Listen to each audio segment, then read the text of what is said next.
അനിയത്തിക്ക് ഉണ്ടായിരുന്നെങ്കിൽ ഈ ഒരു കാലതാമസം ഉണ്ടാവുമായിരുന്നു അങ്ങനെ ഒരു വീട് വെക്കാൻ. ഉണ്ടാവില്ലായിരിക്കും. പിന്നെ കാരണം അനേക കുടുംബ ബന്ധങ്ങൾ അതേപോലെ കാത്തു സൂക്ഷിച്ചാണ്. അതുകൊണ്ട് ചിലപ്പോൾ അത് ഇതുപോലെ വൈകാൻ സാധ്യതയുണ്ട്. കുട്ടികൾ കുറച്ചും കൂടി വലുതാകട്ടെ എന്നുള്ള മനസ്സിൽ വരാൻ സാധ്യതയുള്ള ആളാണ്.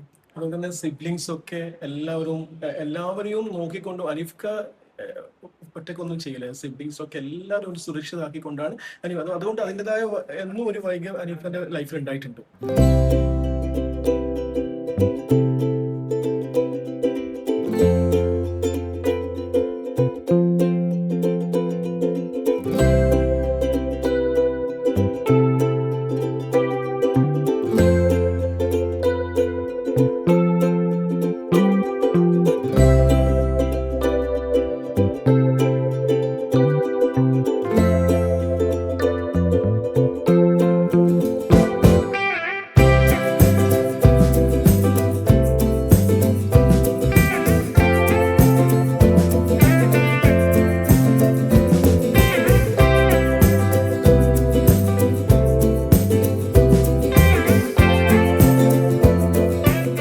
നമ്മളെ വീട് തലശ്ശേരിയിലാണ്. അനീഫ് ഖാന്റെ മരണാന്തരം പെങ്ങളോട് തലശ്ശേരിയിലേക്ക് വരാൻ വേണ്ടി പറഞ്ഞതായിരുന്നു. പക്ഷെ പെങ്ങൾ ഈ 16 വർഷവും താമസിച്ചത് ഇവിടെ തന്നെയായിരുന്നു. 3 പേര്, 2 മക്കളും പെങ്ങളും. അതുപോലെ തന്നെ ഈ ഒരു വീട് നിർമ്മിക്കുന്ന സമയത്തും ഇവിടെ തന്നെ വേണം, കൊച്ചിയിൽ തന്നെ വേണമെന്ന് പെങ്ങൾക്ക് നിർബന്ധമായി. ആഗ്രഹിച്ചതും അത് തന്നെ, എറണാകുളത്തൊരു സ്വന്തമായ ഒരു വീട് വെക്കാനും അതുപോലെ അനീഫ് ഖാന്റെ വാപ്പിച്ചിന്റെ പേരും അതിൽ ചേർക്കാനും സി മൻസിൽ, കൊച്ചിൻ അനീഫ സി മൻസിലാണ് നമ്മളെ വീടിന്റെ പേര്. അതുപോലെ ചെയ്യണമെന്ന് വലിയൊരു ആഗ്രഹമായിരുന്നു. ആഗ്രഹങ്ങളെല്ലാം സഫലീകരിച്ച് അടച്ചവന്റെ അനുഗ്രഹത്താൽ എല്ലാം നിറഞ്ഞു. ഒരുപാട് ചർച്ചകൾ ഉണ്ടായിരുന്നു. അതായത് അളിയനായ എന്റേതോ അല്ലെങ്കിൽ മറ്റാരുടെയോ പണം എന്തെങ്കിലും സാമ്പത്തികമായി സഹായിച്ചിട്ടുണ്ടോ. അനീഫ്ക്ക് ഒരു അഭിമാനിയാണ് ശരിക്കും. അതുകൊണ്ട് തന്നെ ഇവർ ശരിക്കും 16 വർഷം കാത്തിരിക്കണം. ചെറിയ ലീഗൽ ഇഷ്യൂസ് ഒക്കെ കാരണം 16 വർഷം കാത്തിരിക്കേണ്ടി വന്നു. ഇന്നിപ്പോ എല്ലാം കഴിഞ്ഞു. അവര് അനീഫ് ഖാൻ തന്നെ സമ്പാദ്യം കൊണ്ടാണ് ഈ വീട് നിർമ്മിച്ചിരിക്കുന്നത്. അതൊരു ഭയങ്കര സന്തോഷം നമുക്കൊക്കെ. ഇപ്പോ വാടക വീട്ടിൽ നിന്നൊക്കെ മാറി പുതിയ വീട്ടിലേക്ക് വന്നിരിക്കുകയാണ്. ഈ ഒരു 16 വർഷത്തെ കാര്യം പറഞ്ഞത് ഇപ്പൊ ഈ സമയത്ത് അത് ഓർക്കുമ്പോ എന്ത് തോന്നുന്നു? ചിലപ്പോ ഈ സമയം വരെ കാത്തു നിൽക്കേണ്ടി വരും. ഞങ്ങളത് ശ്രമിച്ച് നല്ലതായി വരുമെന്നെ എപ്പോഴും മനസ്സിൽ വിചാരിച്ചു. നിങ്ങളിപ്പം പറയും, അനീഫ് ഖാൻ പറയും, അനീഫ് ഖാന്റെ കല്യാണവും താമസിച്ചായിരുന്നു, മക്കൾ ഉണ്ടാവുന്നതും താമസിച്ചായിരുന്നു, ഈ വീടും താമസമല്ല, ഒന്ന് വൈകിട്ടാണ്. അങ്ങനെയാണ് അനീഫ് ഖാന്റെ സാധാരണ ഉണ്ടാവാറ്. ഇപ്പൊ രാവിലെ മുന്നേ ചർച്ചയാണ്, കുടുംബക്കാര് വരുന്നതിന്റെ മുന്നേ ദിലീപേട്ടൻ വന്നതൊക്കെ പറഞ്ഞു. അപ്പോ ദിലീപേട്ടന്റെ ഒരു എന്ന് വെച്ച് കഴിഞ്ഞാൽ ഈ ഒരു കാര്യത്തില് സഹായം എന്ന് വെച്ചാൽ കുടുംബത്തോടുള്ള ഒരു സംഭവം എങ്ങനെയായിരുന്നു ദിലീപേട്ടന്റെ? അന്നും ഇന്നും നമ്മളുടെ കൂടെ തന്നെ അന്നും മുതൽ ഇന്ന് വരെ നമ്മളെ കുടുംബത്തിനോ എന്നെ ബ്രദറിനെ പോലെ കണ്ട് ഏത് പാതിരാത്രിക്കാണെങ്കിലും ഇത്താക്ക് എന്നെ വിളിക്കാന്ന് പറഞ്ഞിട്ടുള്ള ഒരാളത്. ആ ഒരു ബന്ധം തന്നെയാണ് ഏറ്റവും വലുത്. മക്കളുടെ കാര്യങ്ങളൊന്നും പറയാം, എന്താ പഠിക്കുന്നത്? സഫ CA പഠിക്കലും, മർവ CS കമ്പനി സെക്രട്ടറി പഠിച്ചുകൊണ്ടിരിക്കുന്ന, സെക്കൻഡിലേക്ക് കയറി ഇനിയും 2 വർഷം കൂടി. രണ്ടുപേരും ഇഷ്ടത്തിനാണോ കോഴ്സ് തെരഞ്ഞെടുത്ത്? അനീഫ് ഖാൻ ഒരു ആഗ്രഹം കൂടിയായിരുന്നു. മുന്നേ പറയുമായിരുന്നു മക്കളെ CA അല്ലെങ്കിൽ CS പഠിപ്പിക്കുന്നത്. ഒരു കാര്യം ചോദിച്ചോട്ടെ, ഇപ്പൊ നമുക്ക് അനീഫയുടെ ഏറ്റവും അടുത്ത സുഹൃത്തുക്കൾ സമയത്ത്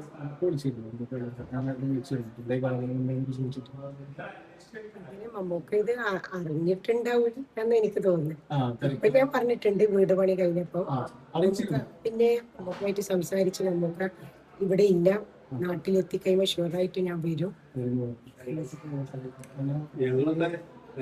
ഞങ്ങള് ഒരു കാലം ഓർക്കണം, ഹരീഫ്കാട് വേർപാടിൽ മമ്മൂക്ക കുത്തിക്കറങ്ങി ഞങ്ങളെ കണ്ടു.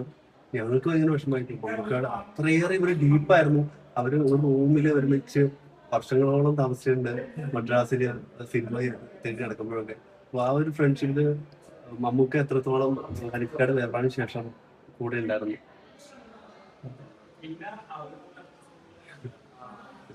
നമുക്ക് എന്നും എല്ലാ നല്ല കാര്യങ്ങളും ഒക്കെ ഞാൻ അപ്പോഴത്തേക്കും മണിയമ്പലക്കാരുടെ മമ്മൂട്ടി നേരത്തെ അവർ രണ്ടുപേരും വന്ന സമയത്തോട് കരഞ്ഞില്ല. അപ്പൊ ഇവര് പറയും ചെയ്തു ചെന്നൈയിൽ എത്ര കഷ്ടപ്പെട്ട സമയത്ത് ഭക്ഷണം കഴിക്കാൻ പോലും പൈസ ഉള്ള സമയത്ത് ആദ്യം 10 രൂപ ചോദിച്ചപ്പോൾ അനീഫ് തന്നെ എടുത്തത്. വൈകിട്ട് പോയിട്ട് ഭക്ഷണം കഴിക്കട്ടെ വരുമ്പോൾ നീ പോയി കഴിച്ചോ, അപ്പം അനീഫ് കഴിക്കില്ല, ഞാൻ കഴിക്കാൻ പറ്റിയ പൈസയാണ് എനിക്ക് എടുത്തതെന്ന് പറഞ്ഞു. അതൊക്കെ സത്യമാണ്.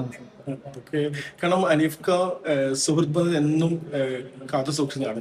കാരണം അനീഫ്ക എന്നും പറയും, കാരണം നമുക്ക് പണത്തിന്റെ അല്ല, കാരണം നമ്മൾ ആ ഒരു ബന്ധമാണ് കീപ്പ്. അതുകൊണ്ട് തന്നെ കുടുംബത്തിന് അനീഫ്ക എന്നും അതെന്റെ പെങ്ങളും ചേർത്ത് പിടിച്ചു എന്നാണ്. കുടുംബം അതൊരു അവിടെ എന്ത് ഇഷ്യൂസ് എന്തുണ്ടെങ്കിലും അതൊക്കെ തരണം ചെയ്തുകൊണ്ട് ആരാണ് എന്തെങ്കിലും പ്രശ്നമുള്ള അവരെയാണ് ആദ്യം മുന്നിട്ട് പോയി കാണുന്നത്. അവർക്ക് അനീഫ്ക പഠിപ്പിച്ചൊരു പാടാണ്.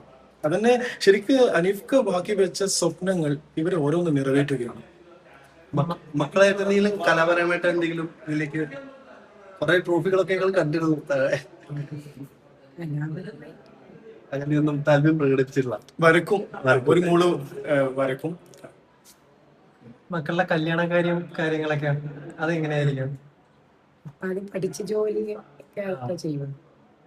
പഠിച്ച് ജോലിയൊക്കെ ആയി നല്ലൊരു നിലയിലെത്തിയതിനു ശേഷം കാര്യം നിൽക്കാനായതിനു ശേഷം മാത്രമേ അതിനെ കുറിച്ച് ആലോചിക്കുള്ളൂ. അവരുടെ ഇഷ്ടത്തിന് വിട്ടുകൊടുക്കുക. എന്നുവെച്ചാൽ ഞങ്ങൾ കല്യാണം കഴിപ്പിച്ച് കൊടുക്കണം. അതൊരു ടൈം വരെ അവർക്കൊരു സ്വന്തമായ ഒരു വരുമാനം ഉണ്ടാക്കാനുള്ള പ്രാപ്തി ആയി കഴിഞ്ഞാൽ കല്യാണം കഴിപ്പിച്ചു. വീട്ടിൽ തന്നെയാണ് 100% എന്തെങ്കിലും വീട്ടില് ചെയ്തിട്ടുണ്ടോ? അനീഫ എന്നും അനീഫ ഇപ്പം പറയാന്ന് വെച്ചാൽ ഒരു നല്ലൊരു വെളിച്ചം വീടിനുണ്ടാവണം. അത് ഭയങ്കര നിർബന്ധമായിരുന്നു, ഒരു വെളിച്ചം ഉണ്ടാവണം. പിന്നെ നേരത്തെ പറഞ്ഞതുപോലെ തന്നെ അനീഫ് ഖാന്റെ ഫാദറിന്റെ പേര് എ ബി മുഹമ്മദ് ആണ്. എ ബി മൻസിൽ ഉള്ള നിർബന്ധം ഒക്കെ ഇവര് നിറവേറ്റുകയാണ്. അവരുടെ സ്വപ്നങ്ങളും അവരുടെ ആഗ്രഹങ്ങളായിട്ടും ഒക്കെ അനീഫ് ഖാക്ക് ഇമ്പോർട്ടൻസ് കൊടുത്തുകൊണ്ട് ബാക്കി വെച്ച സ്വപ്നങ്ങൾ ശരിക്കും 3 അംഗ സംഘം വളരെ എന്താ പറയണ്ടേ ഒന്നും പുറത്തറിയിക്കാതെ അവരുടേതായ ജീവിതത്തിൽ അവർ നിറവേറ്റിക്കൊണ്ടിരിക്കുകയാണ്.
ഹനീഫക്ക് കരുണാനിധിയുടെ റൂമിലേക്ക് വാതിൽ മുട്ടാതെ കയറി ചെല്ലാൻ അനുവാദമുള്ള ഏക മലയാളി ഹനീഫ്ക്ക് എന്ന് കേട്ടിട്ടുണ്ട്. അതെന്താ, അതിനെ കുറിച്ച് എന്താണ് ഹനീഫ് പറഞ്ഞത് കരുണാനിധിയായിട്ടുള്ളൊരു ബന്ധത്തെ കുറിച്ച്? അത് സത്യം തന്നെയാണ്. ആ റൂമിൽ ഭയങ്കര കരുണാനിധിന്റെ പ്രൊഡ്യൂസ് ചെയ്ത 3ഓളം ചിത്രം ഡയറക്ട് ചെയ്തിട്ടുണ്ട്. MGRന് ശേഷം ഈ പറഞ്ഞതുപോലെ അനീഫ് ഖാക്ക് മാത്രമാണ് വിത്തൗട്ട് പെർമിഷൻ ആ ഒരു വീട്ടിൽ കയറി ചെല്ലാനുള്ള ചിത്രത്തിന്റെ ഇഷ്ടപ്പെട്ട അല്ലെങ്കിൽ വേണ്ടപ്പെട്ട ഒരാളും കൂടി ഉണ്ടല്ലോ, ആളെ വരാൻ പറയാം. അനീഫ് ഖാന്റെ എനിക്ക് എന്താണോ തുല്യം അതുപോലെ തന്നെ അനീഫ് ഖാക്ക് ഈ അസീസ് ഖാൻ എന്നും ഒരു കല്യാണത്തിന്റെ കാര്യമായാലും തലശ്ശേരിയിലേക്ക് എങ്ങനെ അസീസ് ഖാൻ വന്നു എന്ന ചോദ്യത്തിന് അതൊക്കെ അനീഫ് ഖാന്റെ ഏറ്റവും ബെസ്റ്റ് ഫ്രണ്ട് ആണ് അസീസ് ഖാൻ.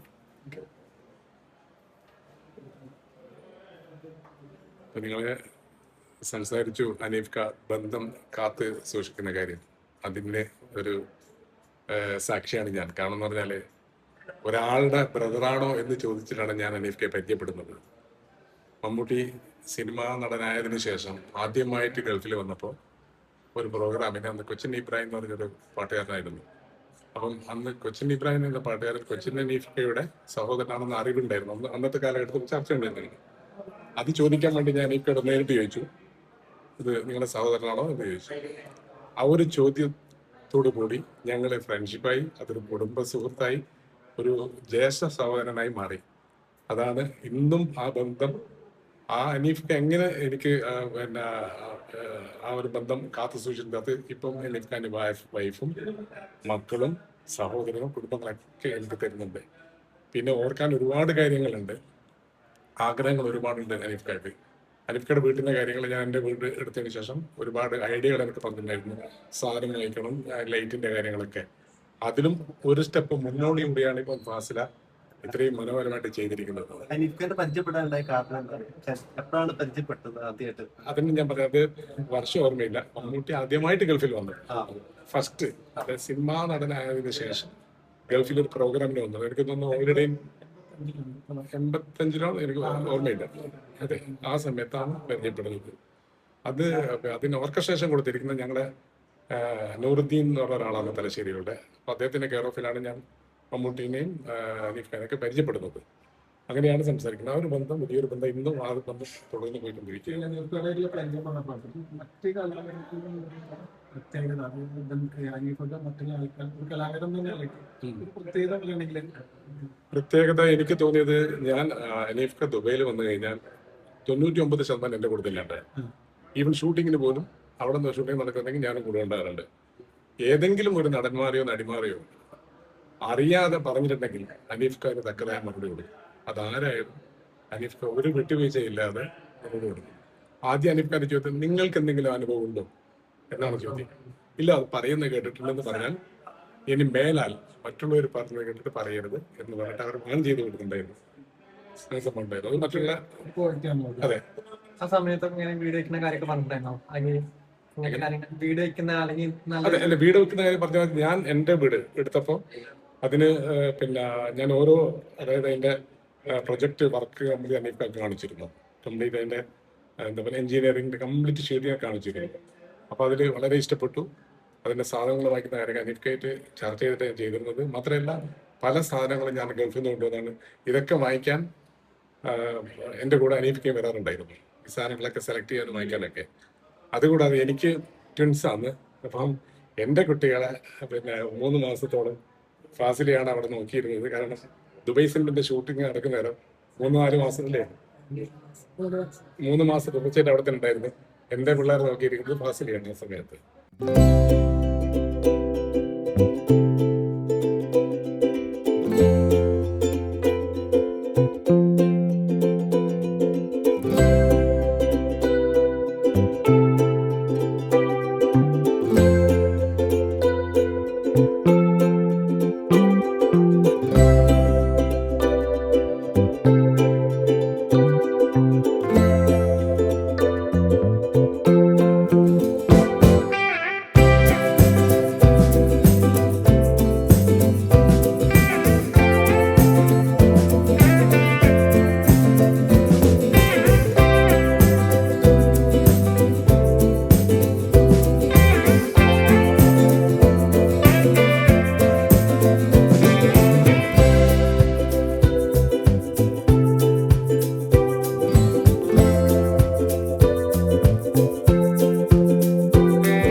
അനീഫന്റെ അളിയൻ, കൊച്ചിൻ അനീഫന്റെ ഭാര്യ, കൊച്ചിൻ അനീഫിന്റെ മക്കളാണ്. എന്റെ പേര് കളവിൽ കളയും. അപ്പൊ ആ ഒരു രീതിയിലേക്ക് നമ്മൾ എന്നും ഉപദേശിക്കും. നമുക്ക് ശരിക്കും വെച്ചിട്ടുണ്ടെങ്കിൽ അനീഫ്ക്ക് ഒരു നർമ്മങ്ങൾ ചെയ്തൊക്കെയാണ് വീട്ടിൽ ശരിക്കും ഒരു കാര്യബോധത്തോടു കൂടി നമുക്കൊരു ഗൈഡൻസ് തരുന്ന ഒരു വ്യക്തിയാണ് ശരിക്കും. അതോടൊപ്പം തന്നെ തമാശയും എല്ലാത്തിനും ഉണ്ട്. ശരിക്കും അത് അനീഫ്ക്ക് ഒരു സീരിയസ് ആയിട്ട് അഭിനയിച്ചു. പല സമയത്തും പറയണ്ടായിരുന്നു, ഞാൻ സീരിയസ് ആയിട്ട് അഭിനയിച്ചു, ജനങ്ങൾ തമാശയിലെടുത്തു, പിന്നെ തമാശന്റെ ആ ട്രാക്കിലേക്ക് പോയിട്ടുണ്ട്. താമസിച്ചല്ലോ, ആ താമസിക്കാനുള്ള കാരണങ്ങൾ എന്തെങ്കിലും ഉണ്ടായിരുന്നോ? നമ്മളിനി കുറച്ച് ലീഗൽ ഇഷ്യൂസ് ഉണ്ടായിരുന്നു. മക്കള് 18 വയസ്സാകുന്നതിന് മുന്നേ ആ പ്രശ്നങ്ങളെല്ലാം ഇപ്പോഴാണ് തീർന്നത്. പിന്നെ അനീഫ്ക്കാടെ മാത്രമുള്ള ആ ഒരു രീതിയിൽ വീടുണ്ടാക്കണം തന്നെ, വേറെ ഒന്നും ഹനീഫ് ഖാന്റെ പൈസ മാത്രം എടുത്ത് വീടുണ്ടാക്കണമെന്നൊരു അതെ, ലക്ഷ്യമുണ്ടായിരുന്നു. ഇപ്പോഴാണ് ഈ ഇഷ്യൂസിലും കഴിയുന്നത് മൈനർ മക്കളെ അവർ. അപ്പൊ അതുകൊണ്ട് തന്നെ അനീഫ് ഖാന്റെ സമ്പാദ്യം കൊണ്ട് തന്നെ ഒരു വീട് അവർ ആഗ്രഹിച്ചു. അത് ഇന്ന് അവർ നേടുകയും ചെയ്തു.